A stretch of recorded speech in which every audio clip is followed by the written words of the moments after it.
4 April रोजी जळगाव शहर police स्टेशनमध्ये नायब तहसीलदारांचा एक फिर्यादीवरून गुन्हा दाखल झाला होता।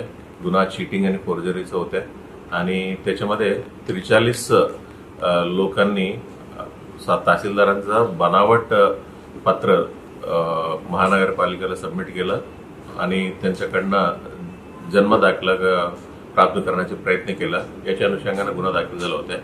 याच्या अनुषंगाने 43 लोकांपैकी 35 लोकांना आम्ही पोलीस स्टेशनला तपासासाठी आणलं होतं आणि गुन्ह्याचे स्वरूप बघून आम्ही एलसीबीला इन्व्हेस्टिगेशन ट्रान्सफर केलं आणि 35 लोकांकडनं माहिती अशा प्राप्त झाला की 35 लोकांनी दोन वकिलांकडे पूर्ण त्यांचं कागदपत्र दिले होते आणि त्यांना ही जे जन्म दाखला काही लोकांना पासपोर्टसाठी, काही लोकांना त्यांच्या मुलांच्या शिक्षणासाठी, काही लोकांना भविष्यात काही कास्ट विषयासाठी, काही लोकांना आणखीन काही विषयासाठी त्यांना पाहिजे होते।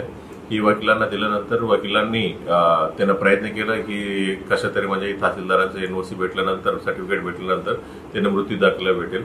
त्यांच्याकडनं होत नव्हत्या म्हणून त्यांनी स्वतःहून एक फॉर्मॅट होते, ज्या फॉर्मॅटमध्ये त्यांना मला महानगरपालिकेला द्यायचं होतं त्या फॉर्मॅट स्वतःहून प्रिंटआउट काढला आणि त्याच्यावरती पूर्ण फॉर्म फिल झाल्यानंतर त्यांनी स्वतःहून सही केलेलं आहे, फोर्जरी केलं आणि त्याच्यानंतर एक बनावट सिक्का देखील बनवला होता तहसीलदार जळगाव म्हणून। ते सिक्का त्याच्यावर लावून दिले होते आणि तशा 2 वकिलांना आम्ही अटक केलं। ते दोघांनी देखील म्हणजे आम्हाला कबुली दिलेला आहे आणि दोघांना आम्ही कालच्या दिवशी अटक केलं आणि आज कोर्टात प्रोड्यूस केलं आणि त्यांना 3 दिवसाचा पीसी भेटलेला आहे आणि दोन्ही वकिलांचं नाव आहे शेख मोहम्मद रईस मोहम्मद इद्रिस भगवान, तर राहणारा शाहूनगर जळगावचा आहे। दुसऱ्या वकिलांचं नाव आहे शेख मोहसिन शेख सादिक मानियार, वय 26 वर्ष। हे दोन्ही लोकांना अटक करण्यात आलेलं आहे। सर, आतापर्यंत एकूण 2 आरोपी अटकेत आहेत की संख्या अधिक आहे? आतापर्यंत 2 आरोपी अटकेत आहे। बाकी ज्याच्या नावावरती त्यांनी ऍप्लिकेशन दिलं होतं त्याचा अजून उद्देश समोर नाही आलेला आहे की जे लोकांनी दिले होते वकिलांकडे प्रकरण त्यांनी कोर्टात किंवा तहसीलदारांना प्रकरण देऊन त्याच्याकडे एनओसी घेतील आणि पत्रव्यवहार करून त्यांना बर्थ सर्टिफिकेट देईल अशा उद्देशाने दिलं होतं। मग नेमका ही दोघा वकिलांनी काय केलं त्याला माहिती नव्हतं म्हणून त्यांचा उद्देश काही समोर नाही आल्यामुळे बाकी लोकांना आरोपी नाही केलेला आहे। भविष्यात जे काही सर्टिफिकेट्स आहेत त्यांचा पूर्ण तपास करणार आहे। भविष्यात त्यांचा उद्देश काय समोर आला आणि त्यांचा जरी कसूरी काय समोर आला त्याच्यावरती योग्य तो कायदेशीर कारवाई करणार आहे।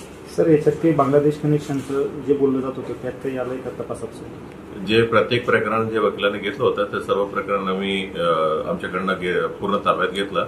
त्याचा तपास केल्यावर म्हणजे काही लोकांचं 1930चं सर्टिफिकेट दिसलेलं आहे, काही लोकांचं वडिलांचं जे देखील येतं टीसीचं सर्टिफिकेट भेटलेलं आहे आणि अशा भरपूर जुन्या सर्टिफिकेट भेटलेलं आहे।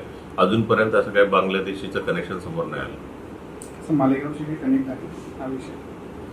ही सर्व राहणारा आपला जळगाव जिल्ह्याचाच होता, म्हणजे खास जास्त करून म्हणजे इकडचं जळगाव शाहूनगरचे एरियाच होता। काही लोक पिंपराला, काही लोकांचं मुलगाव एरंडोल होत्या, काही लोकांचं रावेर साईडचं बी गाव होत्या। अशा सर्व इकडचंच लोकांचं आहे, कोणतंही मालेगावचं कनेक्शन दिसलेलं नाही।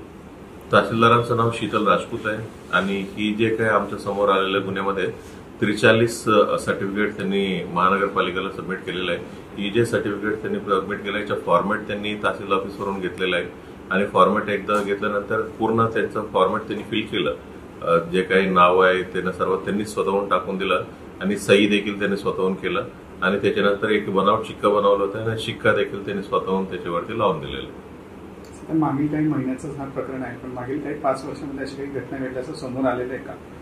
आमच्याकडे दिलेलं जे फिर्याद होता तेवढंच पुरतं आमचे तपास आहे आणि भविष्यात जरी महानगरपालिका किंवा तहसीलदारांनी काय आमच्याकडे फिर्याद दिला त्याविषयी देखील आम्ही तपास करणार आहे। जरी या आरोपींकडनं काय दुसरं अजून काय केलं असेल त्याविषयी आम्ही निष्पन्न करण्याचा आमचं तपासामध्ये निष्पन्न करण्याचा प्रयत्न करायचा। यामध्ये तहसीलदारांनी तक्रार दिली, पण वरिष्ठ अधिकाऱ्यांची पण तपासणी होईल किंवा आयुक्तांची पण तपासणी भविष्यात तपासा तसे काही रिलेव्हंट वाटत नाहीये। म्हणजे बेसिकली हा एक माणसाने केलेला चूक आहे, एक माणसाने केलेले गुन्हा आहे।